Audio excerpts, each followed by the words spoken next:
السلام عليكم ورحمة الله وبركاته.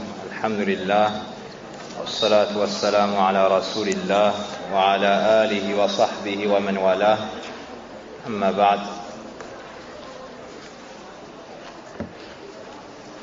أسأل الله عز وجل أن يمن علينا بالعلم النافع وبالعمل الصالح، وأن يصلح أحوالنا كلها وأن يوفقنا إلى كل خير. كما أسأله تبارك وتعالى أن يشفي مرضانا ومرضى المسلمين.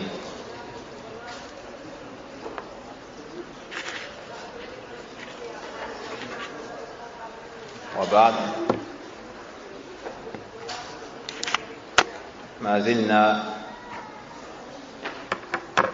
في التفقه في مسائل المسح،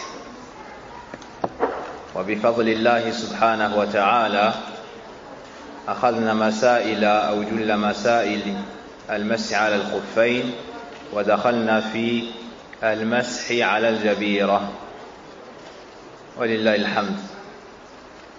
Par la grâce d'Allah subhanahu wa ta'ala et son assistance, nous avons fini la plupart des questions relatives à l'effleurement des chaussons, et nous sommes entrés sur l'effleurement de ce qu'on appelle al-jabira.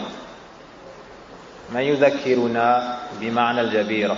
Qu'est-ce qui nous rappelle le sens de al-jabira? Tafadhal. Al-jabira, anciennement, a'wad, c'est des bouts de bois qu'on mettait à l'endroit où la personne avait une fracture. Naam. Et de manière plus générale, al-jabira, c'est tout ce qui empêche l'eau d'atteindre le membre à laver. Naam. Tout ce qui empêche l'eau d'atteindre le membre concerné par le wudu, de manière générale concerné par al-wudu. Ça englobe les plâtres, les pansements et autre chose.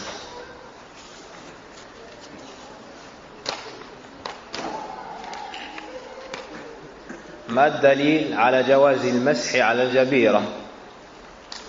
Quelle est la preuve que nous avons le droit de faire al-mash sur al-jabira? قلنا إذا جاز المسح على الخفاف يجوز المسح على الجبيرة لأنها ضرورة، فكل هذه الأشياء يمسح عليها بشرط.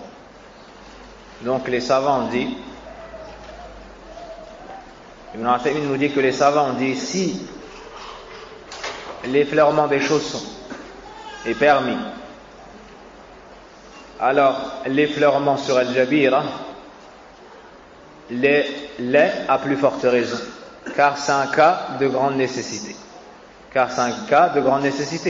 Alors que al-mash ala al-khuffayn, c'est une rukhsa, c'est une facilité, une permission de la part d'Allah subhanahu wa ta'ala.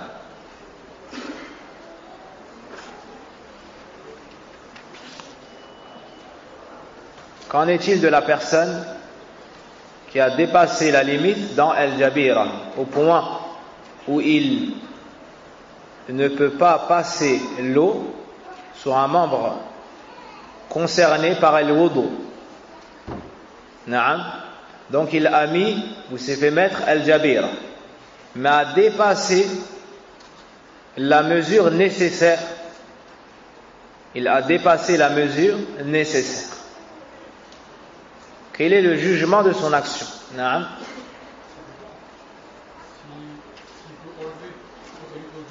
D'abord, le hukm, c'est que c'est haram. Le fait de dépasser la nécessité, il est tombé dans le péché, car ainsi, il ne peut plus toucher avec l'eau le membre qu'il devait toucher obligatoirement. Na'am. Wad-darura tuqaddar biqadriha. Wad-darura tuqaddar biqadriha. Et le cas de nécessité doit être estimé selon la situation. On ne doit pas dépasser cette nécessité. Donc, dans le cas où la personne a al-jabira et qu'il a dépassé la mesure nécessaire. Qu'est-ce qu'on lui dit? Naam. Ça dépend. Fi tafsil. Naam.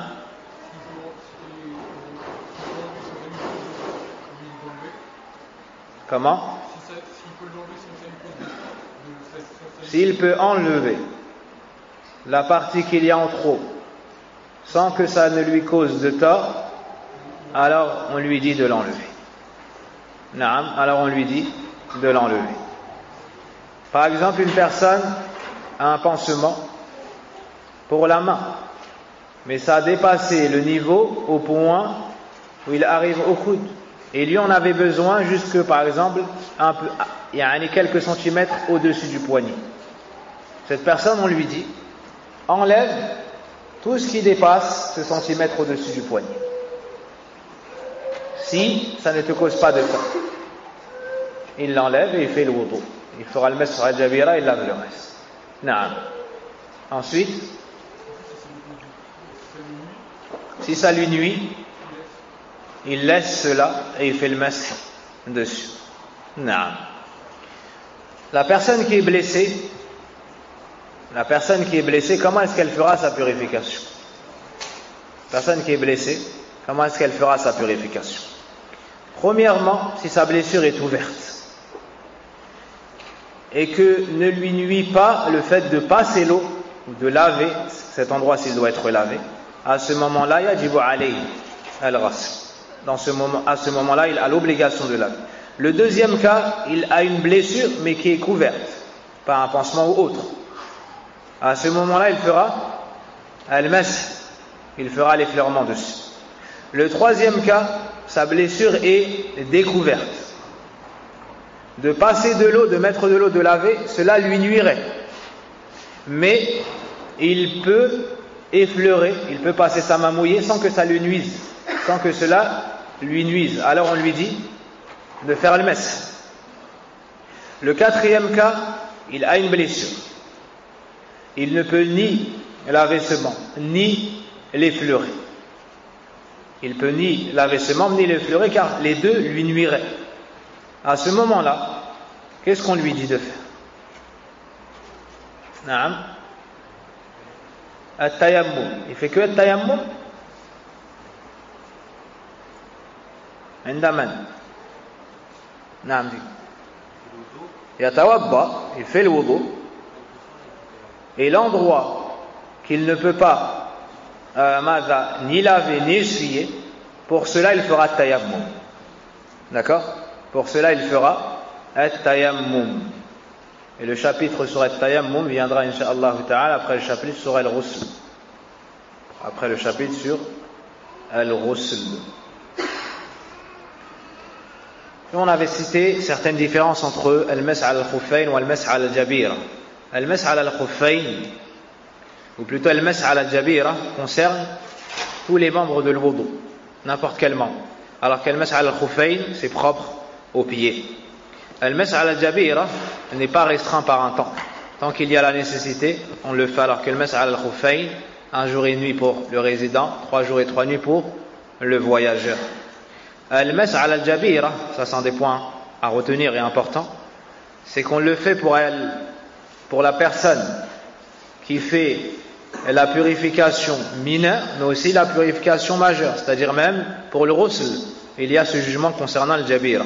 Alors que pour al-khuffayn, on a vu et revu que c'est pour al-tahara as-sughra.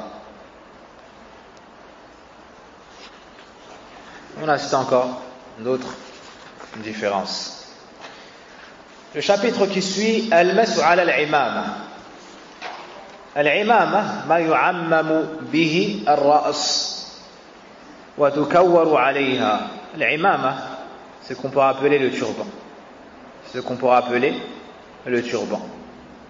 Naam. Et ce n'est pas la manière des hindous. Naam. Ce n'est pas la manière des hindous, mais c'est ce qui entoure la tête. Et ça peut monter aussi. Naam.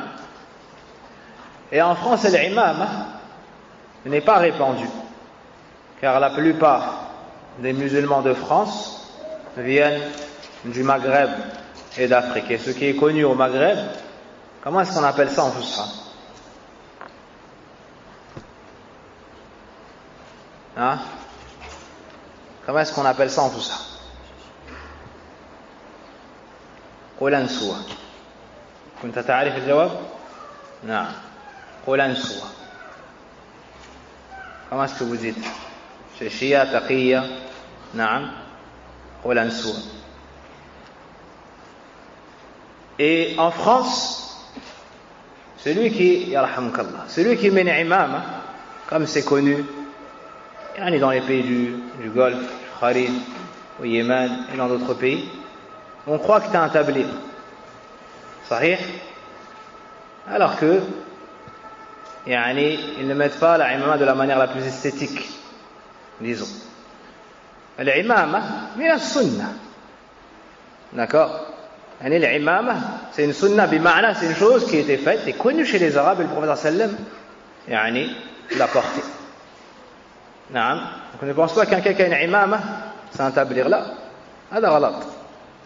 واضح الكلام ولا لا؟ طيب. Aussi, parmi ceux qui peut-être n'ont pas étudié ou ont certaines visions de certaines situations erronées, c'est que lorsqu'une personne, min ahl al-bid'a ou ahl al-dalal ou autre, fait une chose, et qu'une personne à la sunna fait cette même chose, pas parce que lui l'a faite, mais fait cette même chose, il lui dit pourquoi est-ce que tu fais ça alors que, par exemple, al-ikhwan yaf'alun kada wa kada. هذا ليس بحجة. نعم. Ça c'est pas un argument en soi. Par exemple, si moi je vois un ikhwani qui fait le mas'h al-khuffayn, puis moi ensuite je fais le mas'h al-khuffayn, toi tu viens t'nkar alay, moi je fais le mas'h al-khuffayn sunnah. واضح? Donc c'est pas toute chose qu'une personne qui n'est pas à la sunnah fait qui est mauvaise. Et c'est pas parce qu'une personne qui n'est pas à la sunnah fait une chose que sahib sunnah la délaisse. واضح الكلام? Est-ce que c'est compris ça? نعم. بارك الله فيكم.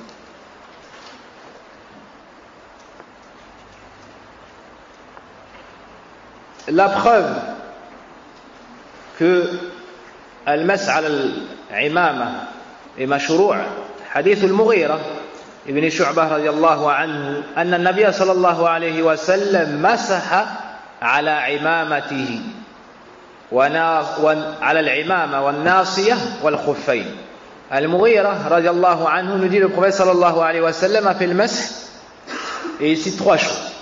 العمامة الناصية ناصية مقدمة الرأس, c'est cet endroit-là de la tête, c'est-à-dire ce qui est au-dessus du front, ce qu'on appelle al-nasiyah, et al-khufay, les chaussons.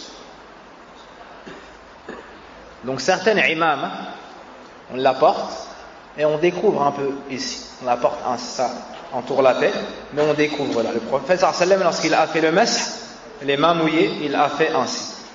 Il est passé sur al-nasiyah et il a fait sur les imams. واضح؟ وحديث بلال رضي الله عنه أن النبي صلى الله عليه وسلم مسح على الخفين والخمار. مسح على الخفين والخمار. ما المراد بالخمار في هذا الحديث؟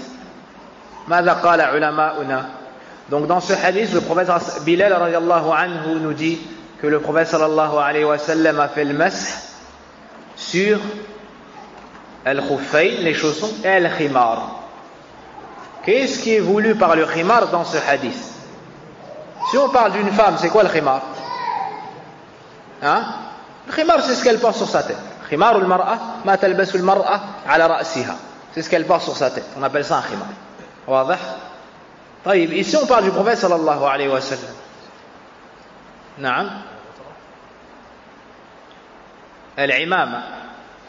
العمامة لذا العلماء استدلوا بهذا الحديث في باب المسح على الخفين عفوا في المسح على العمامة. D'accord? Ce qui est voulu par al-khimar ici, le sharh du mot al-khimar, c'est al-imama, c'est le turban. C'est pour cela que les savants ont mis ce hadith dans ce chapitre. Je pourrais te dire, mais pourquoi est-ce que le savant a mis ce hadith-là dans ce chapitre? De par notre ignorance, ننكر على أهل العلم في بعض تصرفاتهم واستدلالاتهم. De par notre manque de science, il se peut qu'on se dise ou qu'on dise pourquoi tel cheikh a fait telle chose, pourquoi est-ce qu'il n'a pas fait telle chose, pourquoi est-ce qu'il n'a pas dit telle chose, ou pourquoi est-ce qu'il a dit telle chose. Ça, c'est dû à notre manque de fiqh. Un ignorant pourrait lire ce hadith et dire aucun rapport. Comme certains ignorants disent allez, cheikh a dit ça, aucun rapport. Subhanallah. نعم العلماء ليسوا بمعصومين. Les savants ne sont pas infaillibles بعد النبي صلى الله عليه وسلم, mais يفقهون, mais ils ont le fiqh, ils ont la compréhension. Lorsqu'ils parlent, ça n'est pas ماذا pour rien. Donc on ne dit pas qu'ils sont infaillibles, mais lorsque tu ne comprends pas la chose, tu dois t'en prendre à ton manque de science, à toi, et pas accuser le shirk avec ton cœur ou avec ta langue. Par la suite, il se peut que le shirk ait commis une erreur du fait qu'il est tout simplement humain.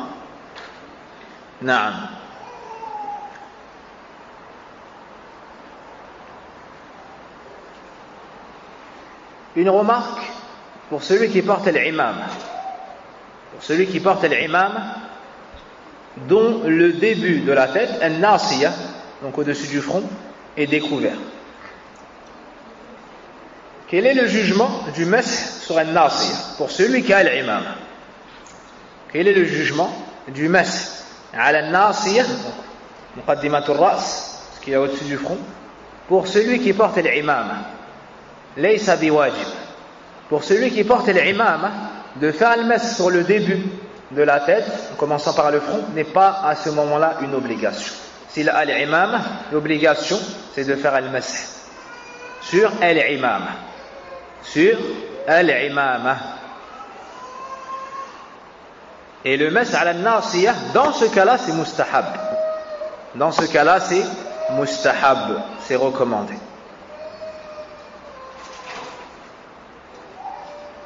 Innama al-wajib masih al-imama. L'obligation dans ce cas est d'effleurer ou d'essuyer sur l'imama. La seconde question, muddatul masih. Muddatul al-masih. من مسح على العمامة ما هي المدة? Quel est le temps? Quel est le temps qui nous est accordé pour al-masih ala al-imama? Pour al-masih ala al-khuffayn, qu'avions-nous dit? Pour le résident, un jour et une nuit à partir du masih. Et pour le voyageur, combien? 3 jours et 3 nuits à partir également du masih. Pour l'imam, les savants, le Cheikh Ibn Asim rahimahullah ta'ala nous dit يمسح المقيم يوما وليلة والمسافر 3 أيام ولياليهن قياسا على الخف. Ibn Asim rahimahullah ta'ala dit celui qui a l'imam et qui est résident peut essuyer pendant un jour et une nuit. Et celui qui est en voyage pendant 3 jours et 3 nuits, en analogie faite avec al-khuffayn, les chaussons. Donc il a dit, on dira comme pour les chaussons. On dira comme pour les chaussons. Shurutul masih ala al-imama. Quelles sont les conditions qui nous permettent de faire al-masih ala al-imama? Premièrement, ibahatul imama. Que la imama soit licite. Que la imama soit licite.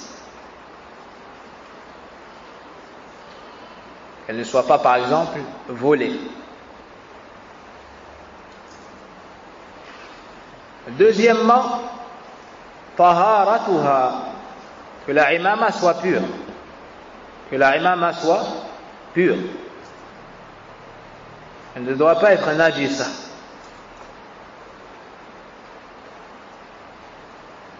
Celui qui a une imama, par exemple,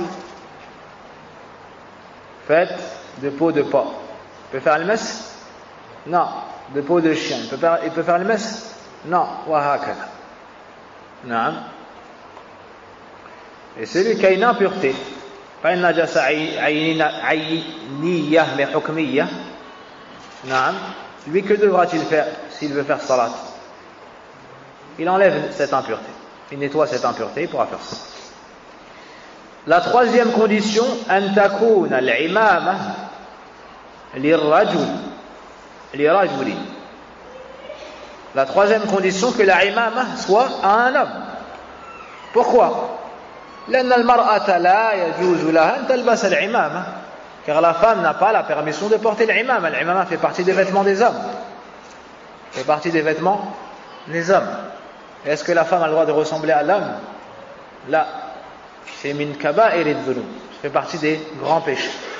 Naam, ça fait partie des grands péchés. Que la femme soit au mas et que l'homme soit efféminé ou cherche à ressembler à la femme, s'habille comme la femme et ainsi de suite. Iyadhan billah, na'oudhu billah min taqlid al-haqa'iq wal-fitar. Allah nous préserve d'altérer la saine nature sur laquelle il nous a créés, vers laquelle il nous a guidés, subhanahu wa ta'ala. Nous sommes arrivés à une époque où on trouve ce que le prophète sallallahu alayhi wa sallam la'ana a maudit. Le prophète sallam a maudit l'homme qui ressemble à la femme et la femme qui ressemble à l'homme.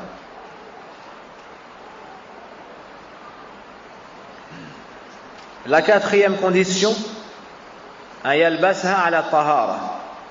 qu'il a mis la imama après ou bien en état de purification, qu'il ait porté, qu'il ait fait la imama en état de purification, c'est-à-dire il a le wudu et il met l'imama, il a le wudu, ensuite seulement il met l'imama.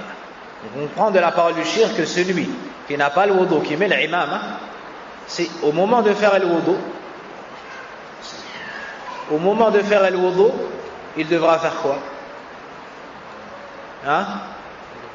Il devra l'enlever et faire le masih sur sa tête et essuyer ses ongles.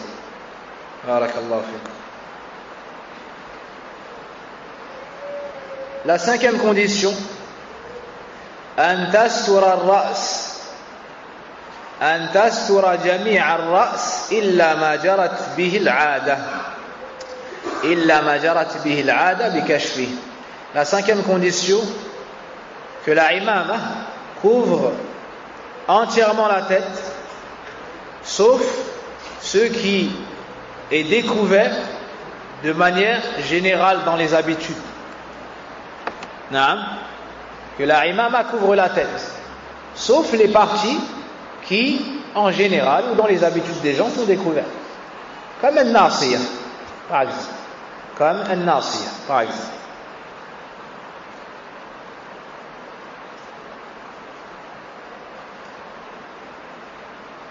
La sixième et dernière condition, an yakuna al-masih fi taharatin sughra, que le masih sur l'imama soit fait lors de la purification mineure.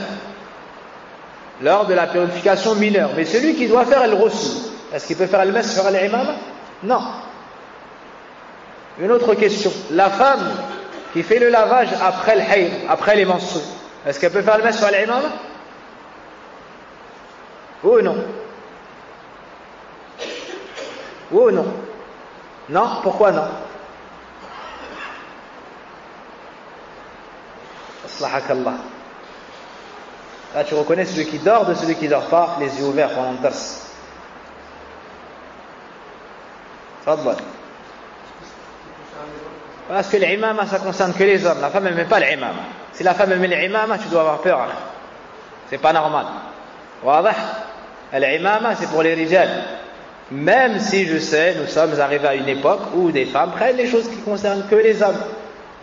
Qadar Allah wa ma sha'a fa'al.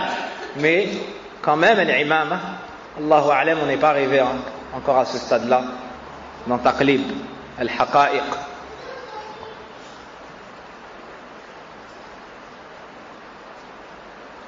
Paraît-il, on dit même maintenant aux enfants, Vous pouvez choisir ce que vous voulez avoir comme sexe. Nous, on n'a jamais vu ça. On est né, on avait quelque chose.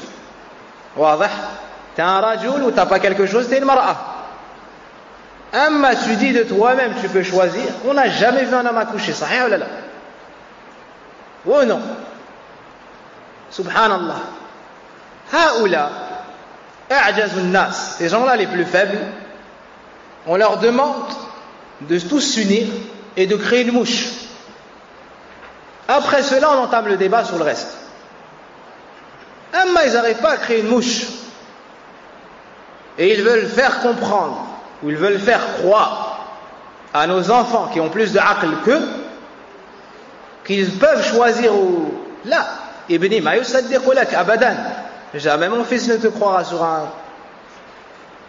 mensonge aussi absurde que celui-ci. Subhanallah, taqul lil walad anta lasta bidhakar bal laka an takun untha. A'udhu billah. Yani on dit au petit garçon, tu n'es pas né de sexe masculin. Depuis tout petit, il sait qu'il a quelque chose de plus. Et on va lui dire maintenant, non, finalement tu peux choisir ou kada ou kada. هذا كلام باطل هذا. نعم.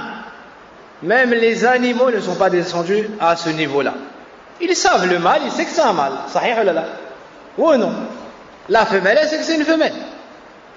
صحيح ولا لا? Et les humains, parmi les humains, hein, on trouve des gens à qui on a donné la raison, al-sam' ou al-basar, et ainsi de suite. On leur a donné la raison, on leur a donné les capacités, la vue, l'ouïe, et ainsi de suite, l'intelligence. Et lui, il ne sait pas que c'est Allah Azza wa Jalla yakhluquna hakadha. C'est Allah qui décide. Yahabu liman yasha'u inatha wa yahabu liman yasha'u adh-dhukur. Allah nous dit dans le Coran, il fait don de qui il veut, ou il fait don à qui il veut de garçons, et il fait don à qui il veut de filles. واضح؟ هذا من الله ليس إليك. Ça c'est Allah subhanahu wa ta'ala qui le donne. Ça n'est pas entre tes mains. Naam. Les animaux ne vous ont pas cru. Vous croyez que vous allez faire croire ça aux musulmans? Hasbunallah wa ni'mal wakil. Hasbunallah wa ni'mal wakil. De tout temps, les garçons jouent aux petites voitures, et ils jouent au pistolet, et ils jouent à la bagarre, et ils jouent à ceci et à cela. Sahih? Et de tout temps, la fille elle joue à la maman, et la fille elle joue à Madri, la dinette, ou elle fait talb ilm, elle prend une feuille et elle dessine. Et c'est une chose sur laquelle les enfants grandissent et penchent. C'est la fitra. Est-ce qu'aujourd'hui, cela veut dire qu'on doit prendre nos filles, waffaqahunna Allah, et leur donner une mitraillette dans la main et un pistolet et les faire se battre entre elles et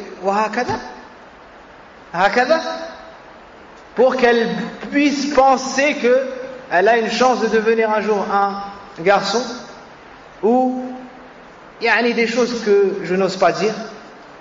Et est-ce qu'on va prendre l'enfant, le petit garçon, et lui donner par exemple comment on appelle ça, une trousse de maquillage ou des dinettes, comme ça qu'on dit, et jouer à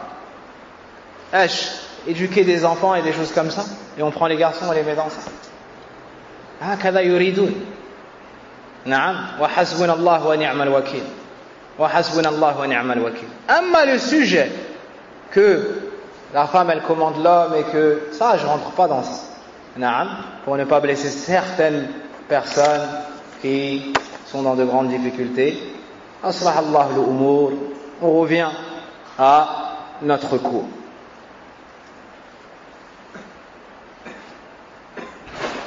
Voici pour al-mas' al-imam. Sur certaines questions, sachez qu'il y a des divergences, mais je vous cite la parole d'Ibn Uthaymin rahimahullahu ta'ala. Le chapitre suivant, après avoir vu al-mas' al-khuffayn, puis al-mas' al-imama, voyons maintenant al-mas' al-khimar. Voyons maintenant al-mas ala al-khimar. Wal-khimar ma'akhudh min al-khamra. Wal-khimar ma'akhudh min al-khamra. Wa huwa ma yughatta bihi al-shay. Wa huwa ma yughatta bihi al-shay. Al-khimar, ça vient du mot al-khamra. Al-khamra, c'est ce avec quoi on couvre la chose. C'est ce avec quoi on couvre une chose. فَخِمَارُ الْمَرْأَةِ مَا تُغَطَّى بِهِ رَأْسُهَا. Donc le khimar de la femme, c'est ce avec quoi elle couvre sa tête. C'est ce avec quoi elle couvre sa tête.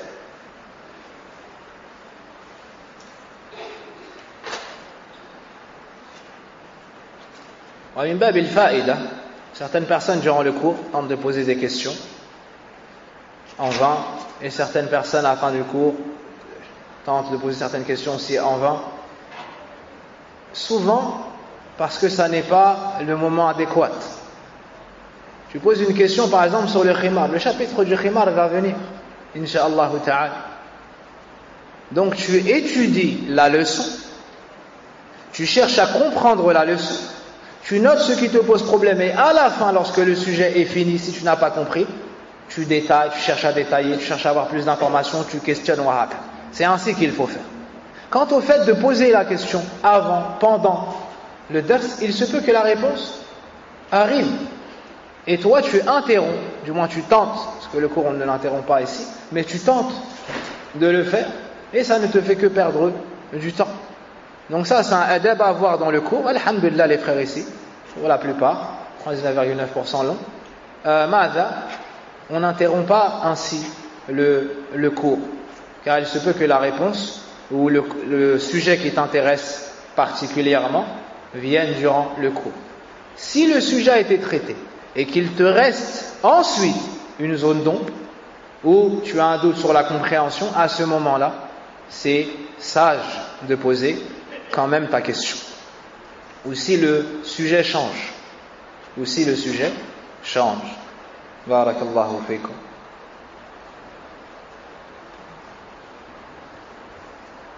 Donc, khimarul mar'a, c'est ce qui couvre sa tête. Ce qui couvre sa tête. Al-awla lil mar'a an tamsaha ala khimariha idha kanat hunaka mashaqqa في نزعها أو لمرض في الرأس أو نحوه. Ce qui est le mieux pour la femme, c'est de ne pas faire le mas ala al-khimar tout le temps, lorsqu'elle fait le wudu et qu'elle le porte. Mais le mieux pour elle, c'est de faire le mas ala al-khimar en cas de nécessité, lorsqu'il y a une difficulté pour enlever son khimar, s'il y a une gêne pour enlever le khimar, ou bien si elle est malade ou quelque chose de semblable. Dans ce cas-là, le mieux c'est qu'elle fasse al-mas ala al-khimar. Est-ce que c'est compris? Donc si la femme a une difficulté à enlever son khimar, ou si la femme craint une nuisance en enlevant son khimar, ou elle est malade, ou des choses semblables, le mieux c'est qu'elle fasse al-mas ala al-khimar. وقد جاء عن الحسن عن أم سلمة أنها كانت تمسح على الخمار. Et Al-Hassan rapporte de sa mère que Salama faisait le mas ala al-khimar. Faisait le mas ala al-khimar. Qui est Al-Hassan ici? Et qui est sa mère? Sachant qu'elle rapporte de Salama. Sachant qu'elle rapporte de Salama. Parmi les servantes de Salama, il y avait une femme qui a donné naissance à un enfant qu'on surnomme Al-Hassan al-Basri, qui est un grand savant. La mère d'Al-Hassan al-Basri a été élevée dans la demeure du prophète sallallahu alayhi wa sallam.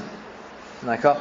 C'est pour cela qu'Al-Hassan rapporte de sa mère qui rapporte de Salama radiyallahu anha. Donc Salama faisait al-mas ala al-khimar. Qui est Salama? C'est l'épouse du prophète sallallahu alayhi wa sallam.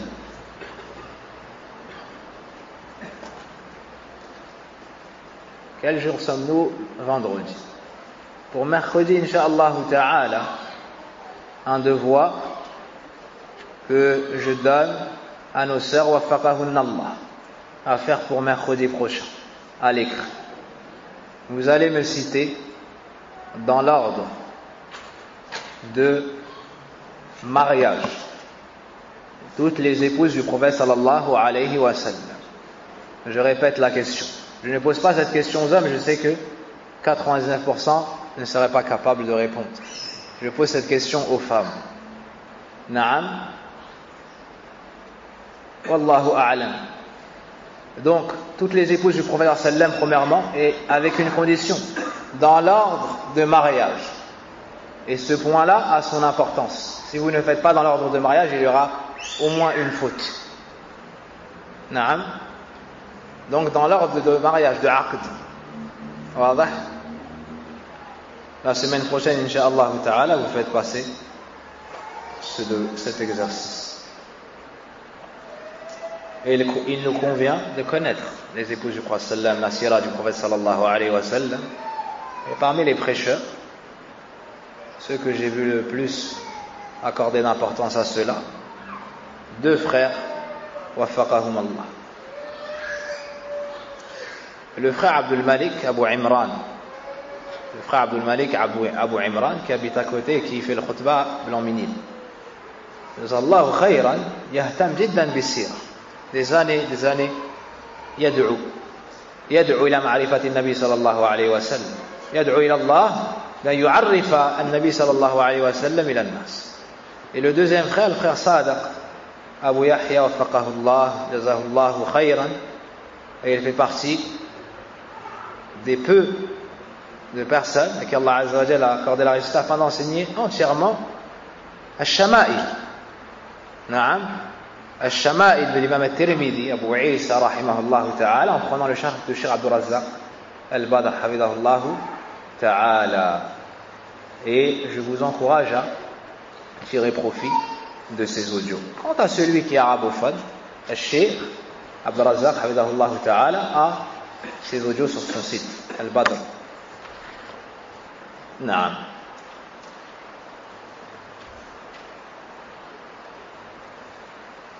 Pour les hommes, un autre devoir. Les femmes qui veulent ajouter du bien à leur bien le feront aussi. Vous allez me citer les 10 personnes, les 10 promus au paradis. Ce qu'on surnomme Al-Mubasharuna bil Jannah. Naam. Al-Mubasharuna bil Jannah. Ceux qui ont été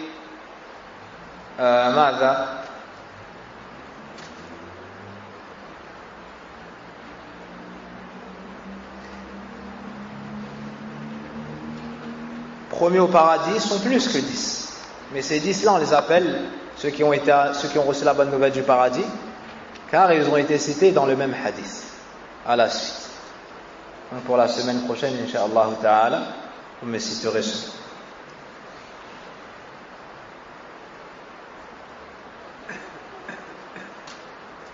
وقد جاء إذن عن الحسن عن أم سلمة أنها كانت تمسح على الخمار. Donc Umm Salama faisait le mash ala al-khimar.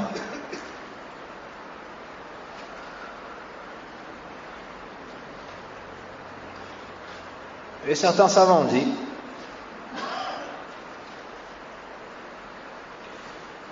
وقد يقال بأن الخمار للمرأة بمنزلة العمامة للرجل لأن المشقة موجودة. Certains savants ont dit, et on peut dire, que la difficulté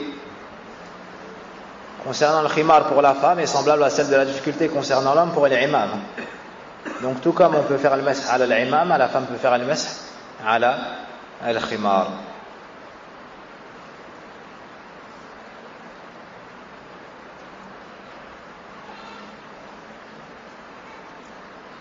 Une remarque, لا يجب مع المسح على الخمار مسح الأذنين أو مسح الأذنين. Une remarque, celui qui fait le mash sur al-khimar n'a pas l'obligation de faire celle qui fait le mash ala al-khimar n'a pas l'obligation de laver ses oreilles.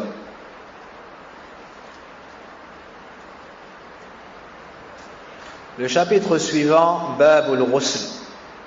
Le chapitre suivant, Babul Ghusl. Al-ghusl lughatan masdar min ghasala ash-shay' yaghsiluhu ghaslan wa ghuslan. Shar'an at-ta'abbud lillah باستعمال ماء في جميع البدن على صفة مخصوصة. Al-ghusl a pour définition التعبد لله باستعمال ماء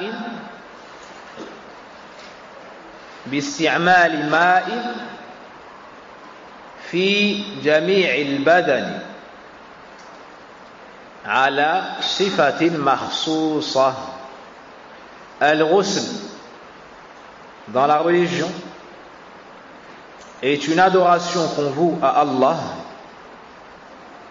qui vise à utiliser de l'eau à passer de l'eau sur l'ensemble du corps d'une façon particulière.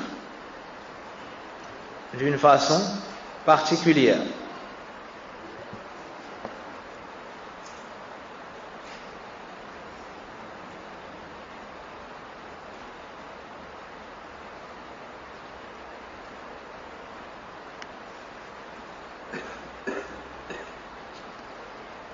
C'est connu de tous.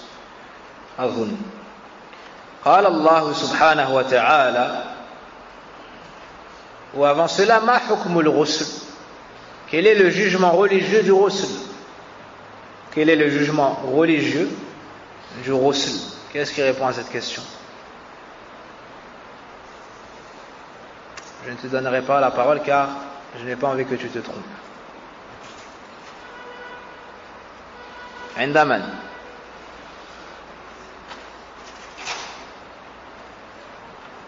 تفضل.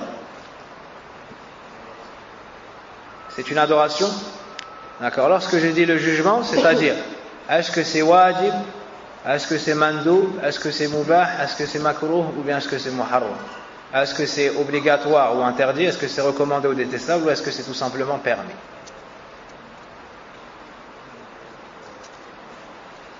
Comment? C'est une obligation pour celui qui... Je n'entends pas. Qui a les grandes impuretés. La ba's. Naam. Wajibun idha wujida sababul ghusli. C'est une obligation pour celui qui est dans l'état où il doit faire le ghusl. Donc lorsqu'il y a la cause de l'obligation, on dit que c'est une obligation. On verra que parmi le ghusl recommandé, non pas obligatoire, le fait de faire le ghusl pour celui qui est malade ou pour celui qui a eu un rapport avec son épouse et qui veut à nouveau avoir un rapport. Donc ça n'est pas tout ghusl qui est wajib. Ça n'est pas tout ghusl qui est wajib. Naam. La plupart même ne le sont pas. On parle du ghusl shar'i. Donc hukm al-ghusl wajibun idha wujida as-sababu lil-wujub. عفوا قال الله تعالى فإن كنتم جنبا فاطهروا. Le prophète Allah subhanahu wa ta'ala nous dit, selon la traduction, et si vous êtes en état de janaba, alors purifiez-vous. De quelle purification il s'agit dans ce verset? Majeure, les grandes ablutions et le ghusl. Al-ghusl. Et les ahadiths sont connus sur cela. Mujibatul ghusl. Le point suivant, mujibatul ghusl. Qu'est-ce qui rend obligatoire al-ghusl? Dans quel cas la personne a l'obligation de faire al-ghusl? Awalan, premièrement, khurujul mani dafqan biladhatin min dhakarin aw untha. لقوله سبحانه وتعالى وإن كنتم جنبا فاطهروا والجنب هو الذي خرج منه المني ذفقا بلذة. La première chose qui rend obligatoire le ghusl, c'est l'éjaculation. Donc c'est la sortie du sperme de manière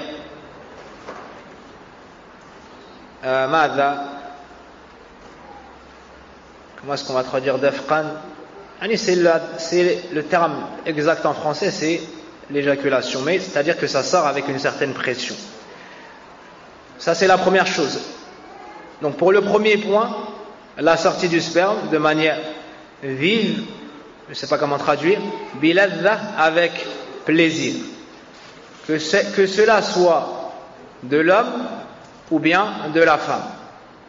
Que cela soit de l'homme ou bien de la femme. Car Allah dit dans son livre, la traduction, et si vous êtes en état de janaba, alors purifiez-vous. Et le junub, celui qu'on appelle le junub, celui qui est en état de janaba, c'est celui dont le sperme est sorti de cette manière décrite auparavant, c'est-à-dire dafqan biladha, avec plaisir et en sortant de cette manière. Trouvez un terme, si vous pouvez. Voilà, fin je vais chercher, incha'Allah.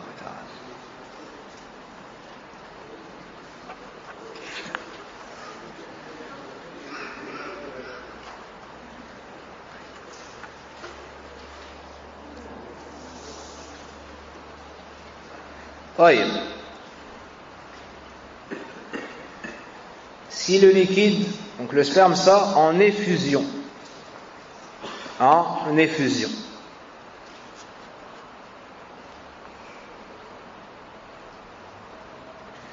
ولقول النبي صلى الله عليه وسلم لعلي. La deuxième preuve, le hadith du prophète صلى الله عليه وسلم lorsqu'il a dit à Ali رضي الله عنه إذا فضخت الماء فاغتسل رواه أبو داود. والفضخ هو الخروج على وجه العجلة. Le prophète sallallahu alayhi wa sallam a dit à Ali ibn Abi Talib radiallahu anhu, si le liquide sort en effusion, alors lave-toi. Si le liquide sort en effusion, alors lave-toi. De quel liquide il s'agit ici? Al-mani. Retenez ces termes. Al-mani, c'est le sperme. Le prophète sallallahu alayhi wa sallam a dit à Ali ibn Abi Talib radiallahu anhu, si le liquide sort en effusion, alors lave-toi. Qu'est-ce qu'on tire de ce hadith? Fartasil, c'est un ordre. Donc, l'obligation de faire le ghusl pour celui qui a à la sortie du mani dafqan.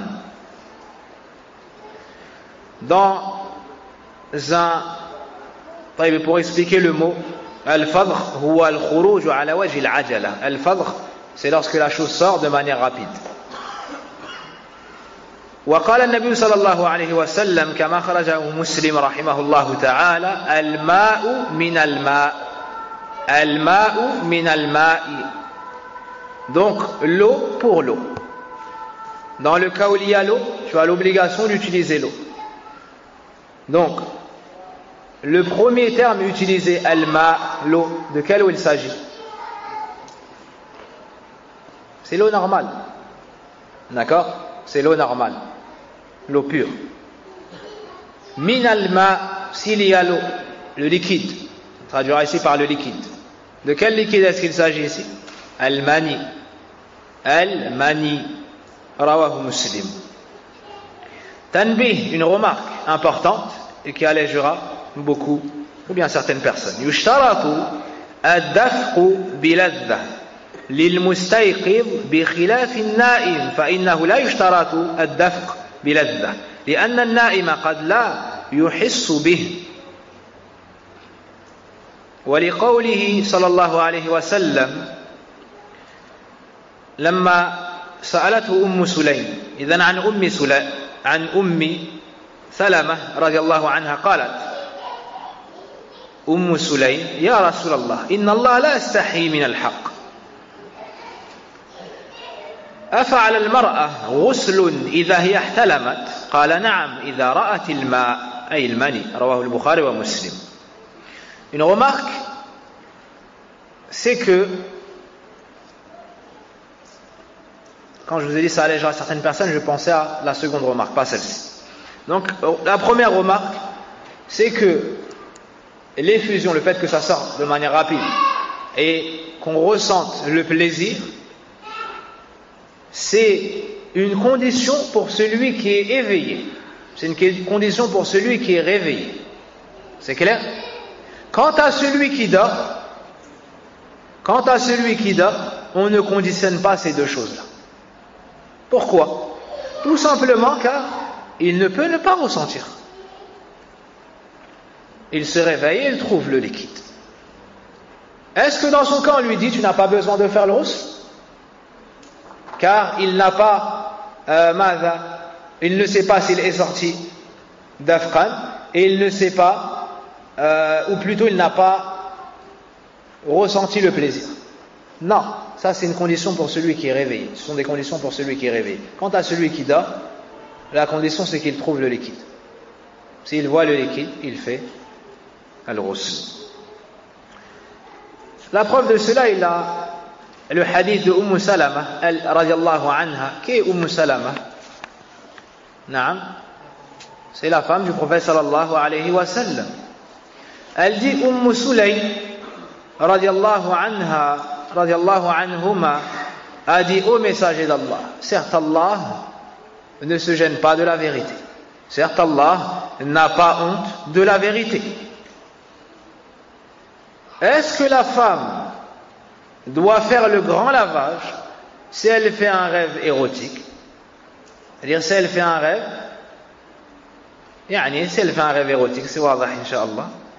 Le prophète sallallahu alayhi wa sallam a dit oui, si elle voit le liquide. Oui, si elle voit le liquide. C'est-à-dire au réveil, si elle trouve le liquide, elle doit, donc sur ce vêtement en cédra, elle doit faire al-ghusl. Elle doit faire al-ghusl. De quel liquide il s'agit ici? Al-mani. Et ici une faïda, c'est que lil mar'a mani. Ici une faïda, c'est que tout comme l'homme a du mani, la femme a du mani. Naam, il est différent, mais la femme a du mani. D'accord? On tire de ce hadith, d'accord? On tire de ce hadith que tout comme l'homme a ce liquide, el mani, la femme l'a également. La femme l'a également. Et lorsqu'un sahabi s'est étonné de cela, suite au hadith du prophète sallam, concernant la ressemblance de l'enfant à l'un des deux parents. Le prophète sallallahu alayhi wa sallam a dit, le premier qui, on va dire, lâche le liquide, l'enfant penchera vers celui-ci. C'est-à-dire, si l'homme finit en premier, l'enfant penchera vers l'homme dans la ressemblance, et si c'est la femme qui finit en premier, l'enfant penchera vers la femme dans la ressemblance. Le sahabi a dit, awalil mar'ati mani. Le sahabi s'est étonné. Il a dit, la femme a du mani. Le prophète lui a dit, comment est-ce que l'enfant ressemblerait alors à la mère? Comment est-ce que l'enfant ressemblerait alors à la mère? Si ce n'est qu'il n'est pas, il n'a pas la même couleur, il n'a pas la même texture. Et le fait de détailler cela ne nous aide pas ici pour le jugement religieux. Donc, la première chose qui rend obligatoire le fait de faire le ghusl, c'est quoi? Khurujul mani dafqan biladda. La sortie du mani dafqan biladda. On comprend de cela, et ça viendra incha'Allah ta'ala, que celui qui a une sortie de sperme, pas avec ces conditions-là, il n'a pas à faire le ghusl.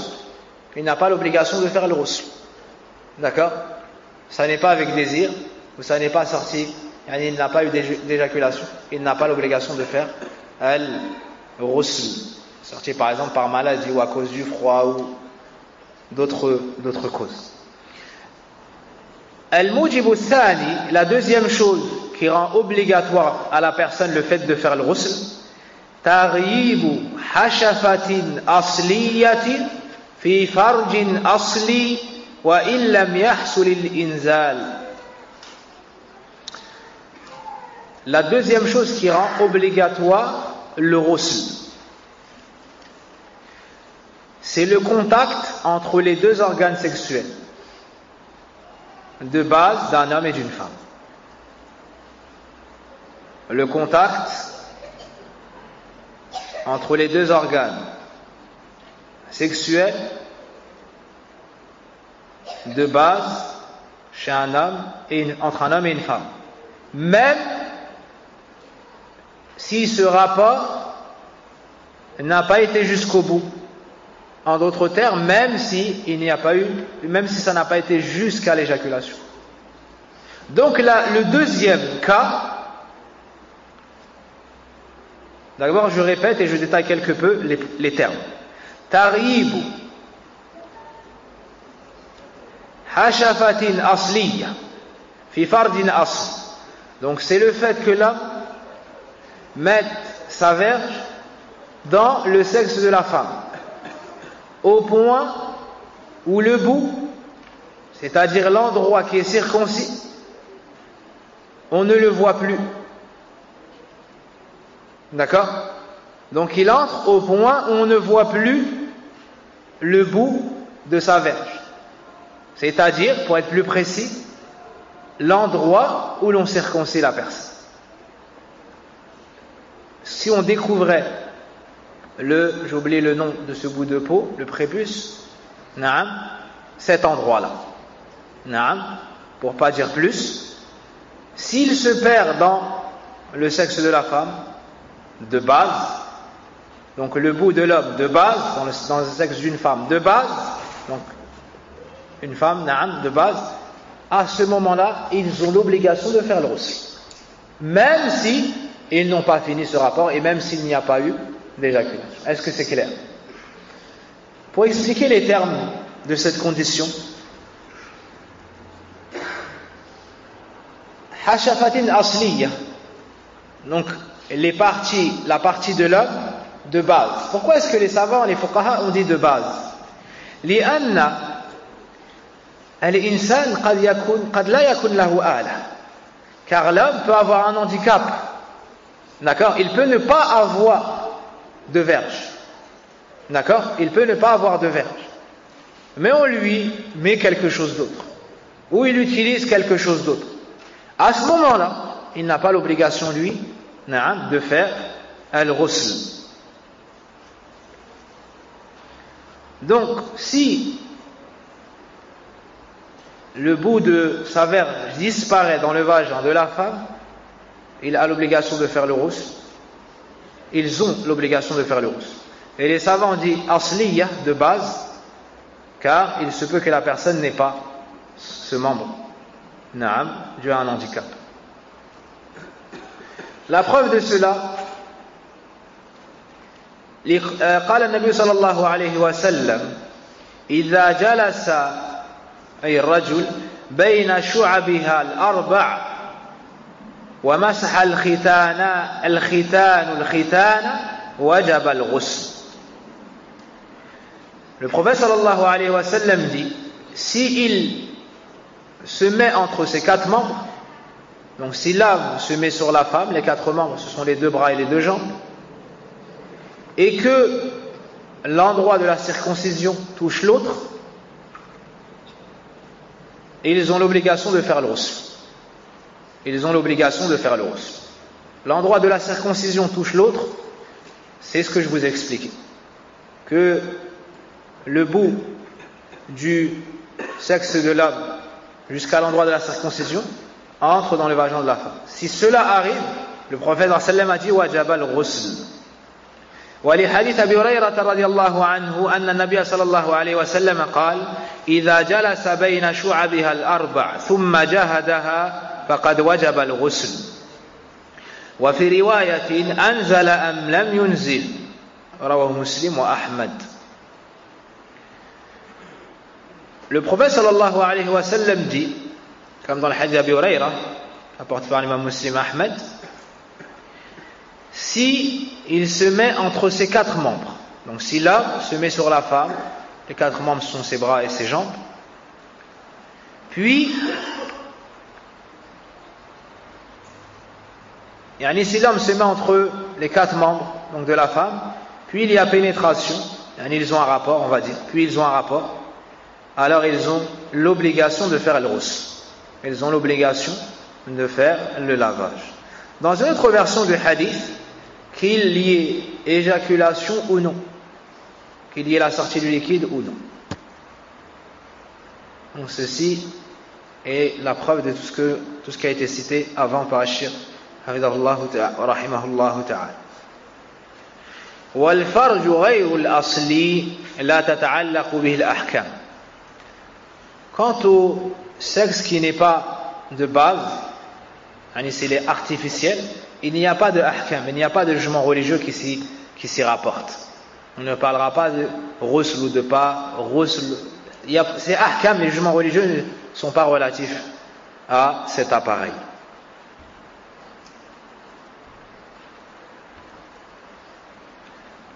Faïda, une information profitable et subtile. إذا كان عليه حائل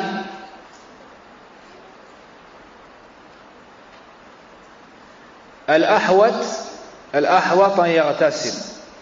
Donc s'il y a un rempart, donc dans ce cas-là, il n'y a pas l'obligation du ghusl. Mais la prudence est qu'il fasse le ghusl. La prudence est qu'il fasse le ghusl. Et je questionnerai une personne de science, incha'Allah ta'ala, sur certains cas qui peuvent entrer dans ce cas. Voici le deuxième cas qui rend obligatoire al-ghusl, le grand lavage. Le troisième cas, islamu kafiri walau murtadda.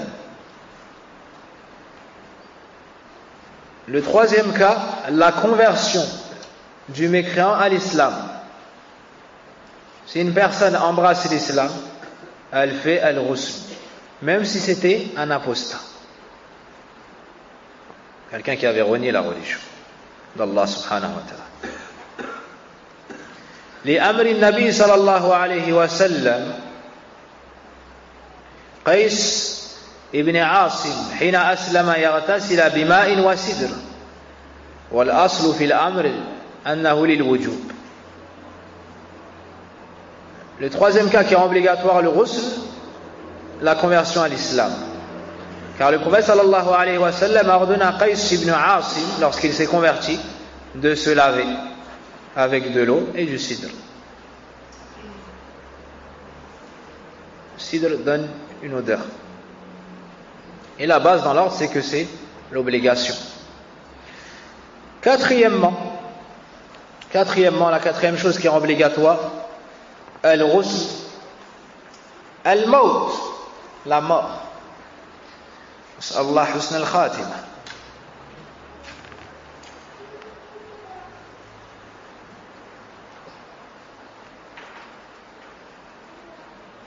أخونا صادق حفظه الله تعالى خطب بهذا الموضوع وبسيئها. صادق حفظه الله تعالى a fait une khutbah sur la bonne fin et sur la mauvaise fin. Je vous conseille de les écouter, vous pouvez les trouver sur le site de la Voie droite. La semaine passée, on avait fait une, et ce vendredi, on a fait une. Et lui, mais c'est court, très rapidement. Vous allez les trouver rapidement. Wallahu al-musta'an. Al-maut. Quatrièmement, la mort. عن أم عطية رضي الله عنها قالت دخل علينا النبي صلى الله عليه وسلم ونحن نغسل ابنته قال يغسلنها 3 أو 5 أو أكثر من ذلك إن رأيتن ذلك بماء وسدر. Le prophète sallallahu alayhi ماذا أم عطية رضي الله عنها nous dit, le prophète sallallahu alayhi wa sallam est entré alors que nous étions en train de laver sa fille. Comme vous devez le savoir, le prophète sallallahu alayhi wa sallam a perdu la plupart de ses enfants de son vivant. Il a perdu la plupart de ses enfants de son vivant. Ces 2 filles qui ont été épouses l'une après l'autre de qui? De Uthman ibn Affan radiyallahu anhu. C'est pour ça qu'on le surnomme Dhu Nurayn, Dhu an-Nurayn, l'homme aux deux lumières.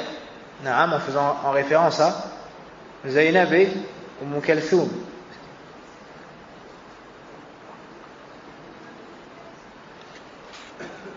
Ou bien une autre.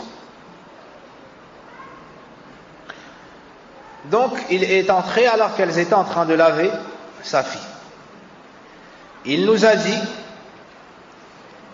vous devez la laver par 3 lavages, 5 ou plus si vous jugez cela.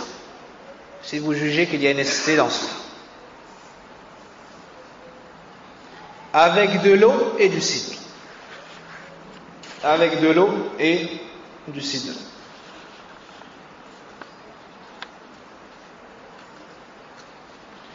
ولحديث ابن عباس رضي الله عنهما. Comment se nomme Ibn Abbas رضي الله عنهما? Abdullah. Il fait partie de Al-Abadila. Il fait partie de Al-Abadila. Ça, les compagnons connus qui ont pour nom, qui ont pour prénom Abdullah. Naam, comme qui par exemple? Abdullah ibn Saoud.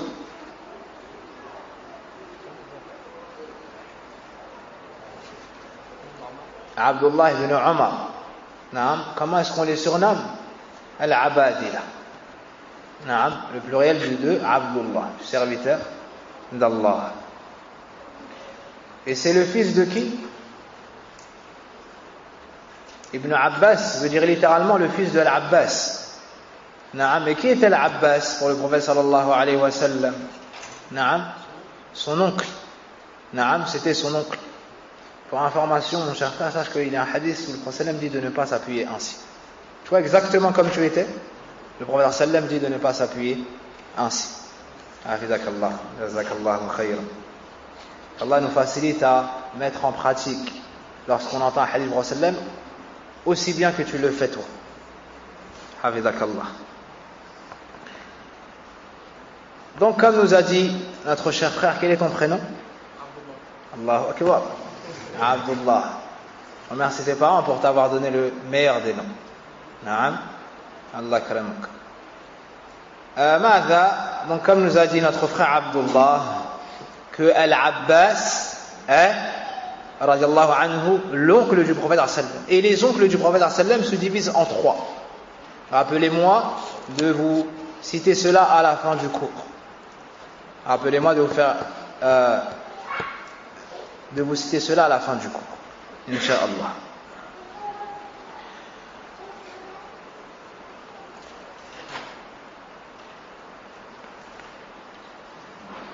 Donc Ibn Abbas radiallahu anhu nous dit kharra rajulun min ba'irihi fawuqisa famat faqala ar-rasul sallallahu alayhi wa sallam arsiluhu bima'in wa sidr.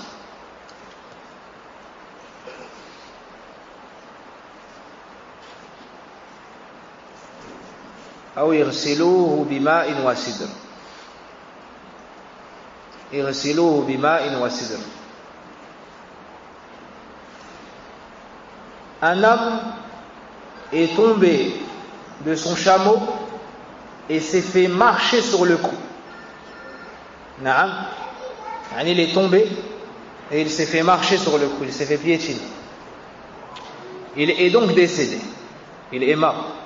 Alors le prophète sallallahu alayhi wa sallam a dit lavez-le avec de l'eau et du cidre.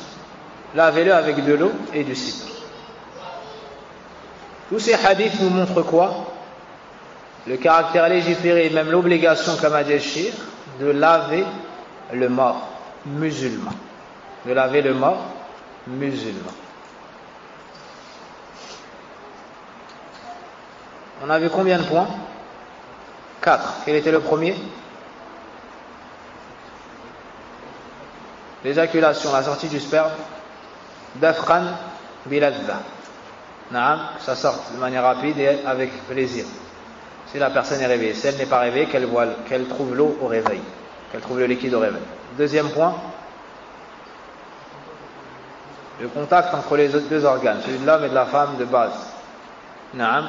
Quand on dit le contact, c'est-à-dire que le bout, naam, la verge entre dans le vagin de la femme, même s'il ne finit pas le rapport et même s'il n'éjacule pas. Troisièmement, le mécréant qui embrasse l'islam.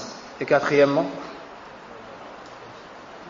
ce qu'on vient de citer, la mort. Celui qui meurt parmi les musulmans, on a l'obligation de le laver. C'est fardun kifaya. Cinquièmement, qu'est-ce qui répond?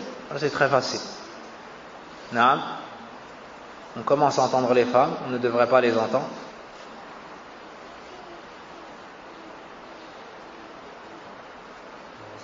Les menstrues. Donc lorsque la femme a ses menstrues, elle se lave. Ahsan. Donc lorsqu'elle finit, lorsque ses menstrues se terminent, la femme se lave. Lorsque ses menstrues se terminent, la femme se lave. Que ce soit le sang des menstrues ou an-nifas. Idhan, al-mujib al-khamis, c'est pas wujud al-hayd wa al-nifas, c'est inqita'u al-hayd wa al-nifas. D'accord? C'est la fin ou bien l'arrêt des menstrues ou des lochis. Et les savants accordent de l'importance aux termes utilisés par les fuqaha pour nous montrer l'intelligence, la science et la science subtile des savants dans l'islam. C'est qu'ils utilisent des termes bien précis. On pourrait penser que ceci a été mis de manière anodine, mais non. Les termes des ulama, très souvent, c'est fait de manière subtile avec science et sagesse.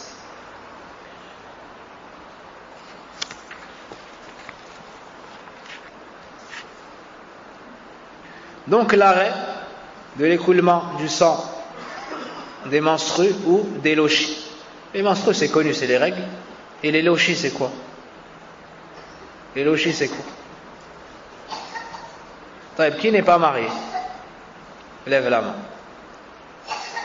Tout ça? Anakumullah, qu'Allah vous aide.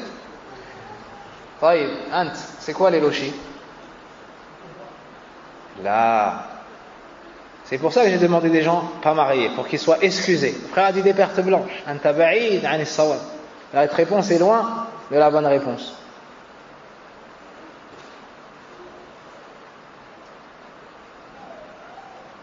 Vous êtes trop loin pour que je vous questionne. Je ne veux pas endommager votre voix, ni être lourd sur vous. Donc pour vous alléger par miséricorde pour vous, je ne vous questionnerai pas. D'accord? Barakallahu fikum. Naam akhi. Les lochis, c'est donc derrière toi. Naam. C'est le sang qui coule après l'accouchement. Naam. C'est le sang qui vient après l'accouchement. Lorsque la femme accouche, il y a ensuite un sang qui sort. Naam. Il y a un écoulement de sang, c'est ce qu'on appelle les lochis.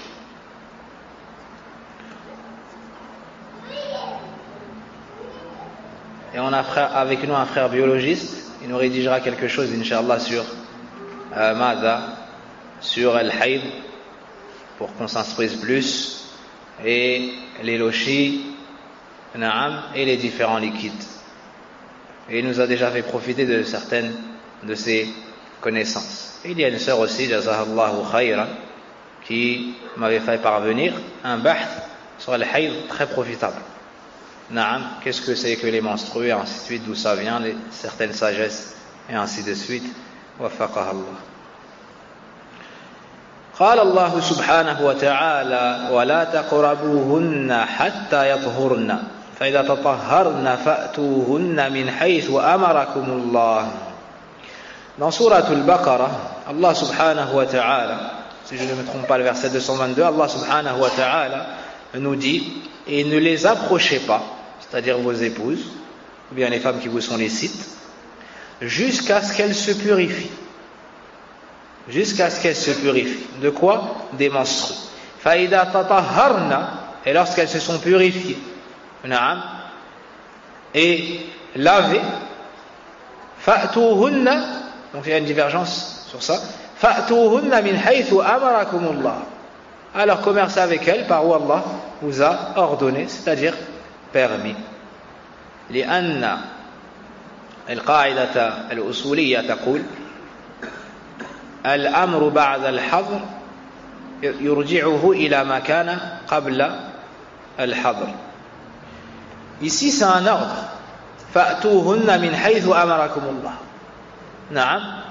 En gros, on dit aux hommes d'avoir des rapports avec les femmes qui leur sont licites. C'est un ordre ici en lisant, on voit que c'est un ordre. Est-ce que c'est une obligation? Est-ce que c'est un ordre qui évolue ici?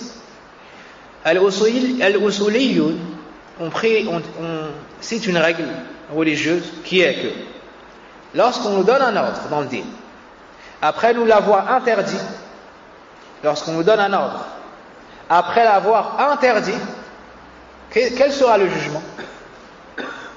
Ben, ça le fait revenir au jugement de base. On nous dit ne faites pas cela, puis on nous dit faites cela. Ça veut dire quoi? Ça veut dire que le jugement revient au jugement de base. Par exemple, la visite des tombes, la visite du cimetière, c'était une chose recommandée. Le prophète sallam a interdit dans un premier temps.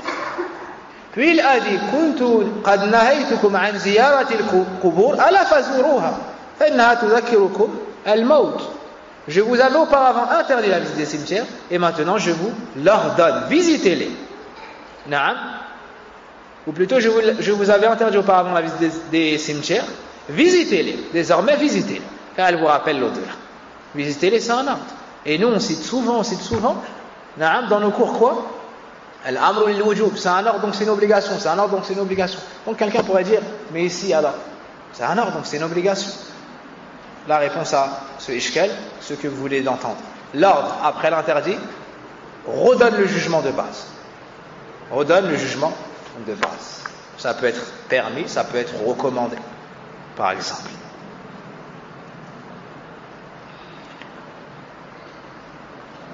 La deuxième preuve عن عائشة رضي الله عنها أن النبي صلى الله عليه وسلم قال لفاطمة بنت أبي حبيش إذا أقبلت الحيضة فدعي الصلاة وإذا أدبرت فاغتسلي وصلي والأصل في الأمر الوجوب رواه البخاري ومسلم. Dans le hadith de Aïcha, elle nous dit que le prophète sallallahu alayhi wa sallam a dit à une femme qui se nomme Fatima bint Abi Hubaysh, lorsque tes menstrues viennent, délaisse la prière et lorsqu'ils partent, c'est-à-dire se terminent, lave-toi et accomplis la prière. Lave-toi et accomplis la prière. Apporté par Imam Bukhari et Imam Muslim. Ici, le prophète sallam a donné un ordre. Donc le jugement, c'est al-wujub. Donc le jugement, c'est al-wujub. Par moments aussi, on trouve dans les hadiths que c'est un ordre. Ouais. Comment est-ce que tu t'appelles? Ryan. Comment? Ryan. D'accord. Je vais t'apprendre une chose avant que tu partes, Ryan. Tous les enfants qui viennent ici, ils doivent répondre à une question. Tu étais au courant? Non. Non? Maintenant tu le sais. D'accord? Lorsqu'on donne quelque chose, on prend quelque chose. De quelle main est-ce qu'on le fait? La main droite. Montre-moi ta main droite. Et celle-ci, t'es sûr? Oui. T'es sûr, certain? Oui. Sûr. Oui. Et celle-ci, c'est laquelle? Celle-là? Oui. La main gauche. La main gauche. Pourquoi? Tu as une troisième main? Non. Non? D'accord. Le prophète sallallahu alayhi wa sallam nous dit, lorsque vous donnez quelque chose, faites-le de la main droite. Et lorsque vous prenez quelque chose, faites-le de la main droite. D'accord, Ryan? Hafizakallah. Tu peux partir, Ryan. Si tu veux, tu restes si tu as la permission de départ.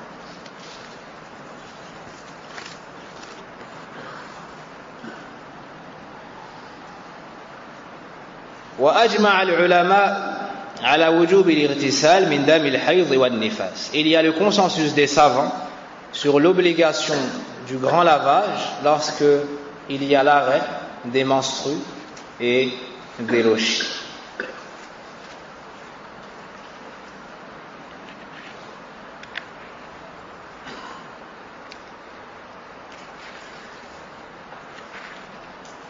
Vous êtes fatigué? On arrête ici?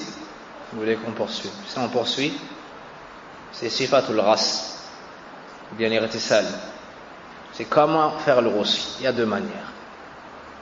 Al-ihsan, c'est la façon avec toutes les sunan et le minimum qui valide ton action. Ma ra'yukum? Qu'est-ce que vous en pensez? on repousse cela à mercredi, ou bien on continue? On continue? Ton frère t'a regardé de travers. Ou bien c'est parce qu'il est à ta droite seulement. En vrai, tu ne regardes pas de travers, mais comme il est à ta droite, il a fait comme ça. Hein? Qu'est-ce que tu en penses? De toute façon, vous n'allez pas oser dire on s'arrête, ainsi de suite. Mais moi, je vais oser le dire car je pense que c'est plus sage. Je pense que c'est plus sage afin que la science soit bien comprise, notée, retenue et qu'Allah Azza wa Jalla nous facilite son application. Wa sallallahu wa barik ala nabiyyina Muhammadin wa ala alihi wa sahbihi ajma'in.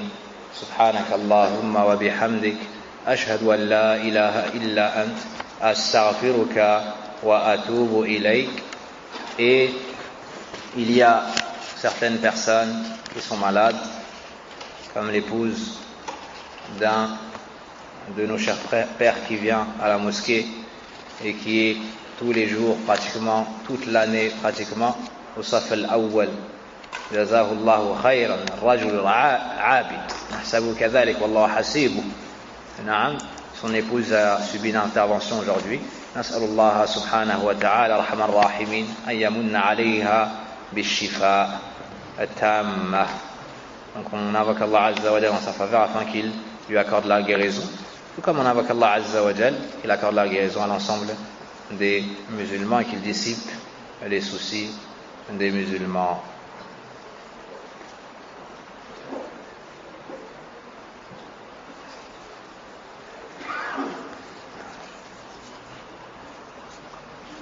Comment?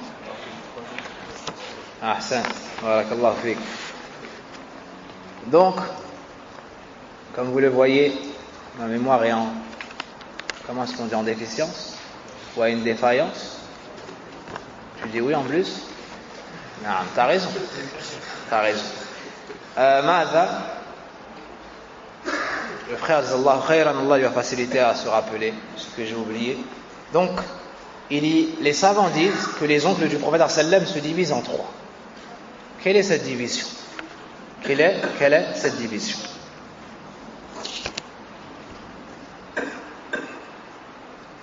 Abdullah, tu as beaucoup répondu et bien répondu. On va laisser un petit peu les autres.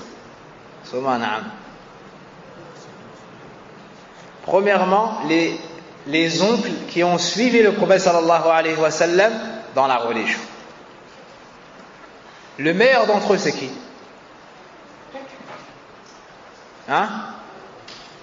Hamza, radiallahu anhu. Hamza, sayyid al-shuhada. Naam, Hamza, le martyr de la bataille, radiallahu anhu. Parmi ces oncles qui entrent dans cette catégorie, il y a également la cause de ma question. Al-Abbas. Naam, Al-Abbas. طيب. La deuxième catégorie, maintenant qu'il vous a dit la première, la seconde sera plus simple. Ceux qui l'ont renié, c'est-à-dire qui ont renié son message. Man kafara bih, ceux qui ont mécru en lui, wa adu, ceux qui ont mécru en lui et ils l'ont combattu. Comme qui?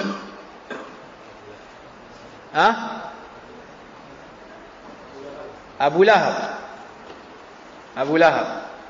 C'est pas toi que je questionnais, mais là, comme ça arrive souvent, je suppose que j'ai un problème aux yeux. Là, c'est vrai, j'ai une conjonctivite, mais en général.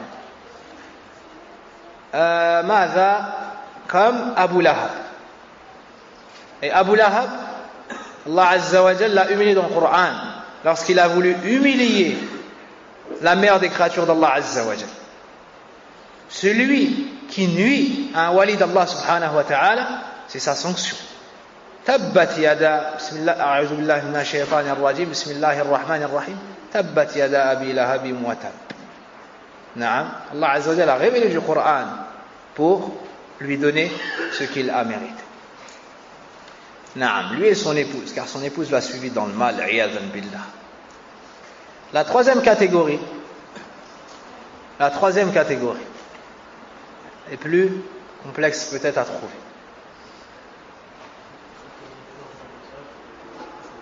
Ceux qui ont mécru en son message, qui ne l'ont pas suivi, mais ils ne l'ont pas combattu.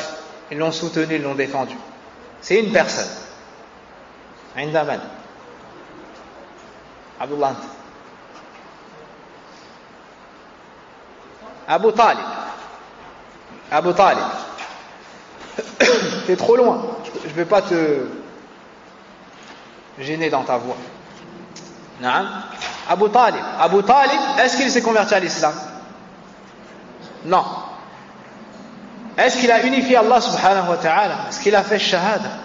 Est-ce qu'il a suivi le prophète sallam dans son message, dans l'islam? Non. Pourtant il savait. Il reconnaissait que c'était la vérité et que son neveu ne mentait pas. Il était véridique avant même la révélation.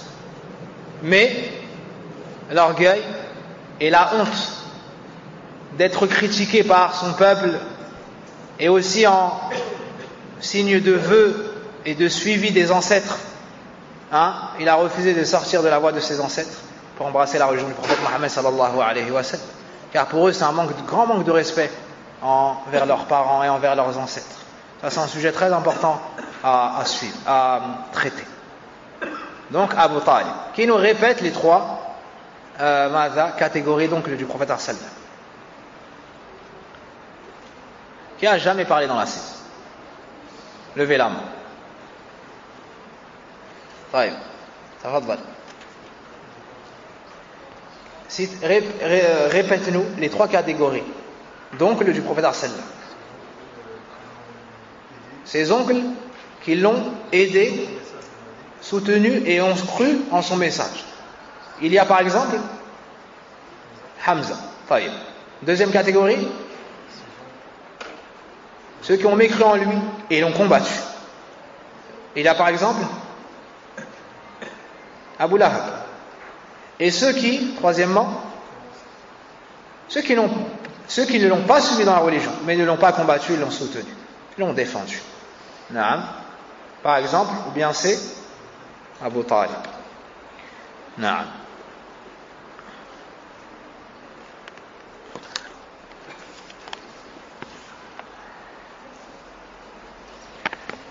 طيب. Le liquide de l'homme qui sort avant le sperme, c'est-à-dire le liquide séminal, est-ce qu'il rend obligatoire le fait de faire le ghusl ou pas? La liste qui a été citée ici est une liste exhaustive, c'est-à-dire qu'il y a 5 cas et pas plus. Ainsi, vous pouvez savoir que lorsqu'il y aura tel liquide, est-ce qu'on est obligé de faire le ghusl ou pas? La réponse est non. Donc le mavi, c'est-à-dire le liquide séminal, celui qui sort avant le sperme lors de l'excitation, ne nécessite pas le ghusl. Mais la personne doit se laver le sexe, mettre de l'eau sur l'endroit qui a été touché par ce liquide, donc son vêtement, et ensuite il refait le wudu s'il veut ou lorsqu'il en aura besoin. Est-ce que c'est clair? Et il me semble qu'on avait cité cela en cours, wallahu a'lam. Et c'est pareil pour la femme. Celle a le liquide avant, elle manie, c'est ainsi qu'elle devra procéder. J'ai rien oublié? Alhamdulillahi Rabbil Alamin.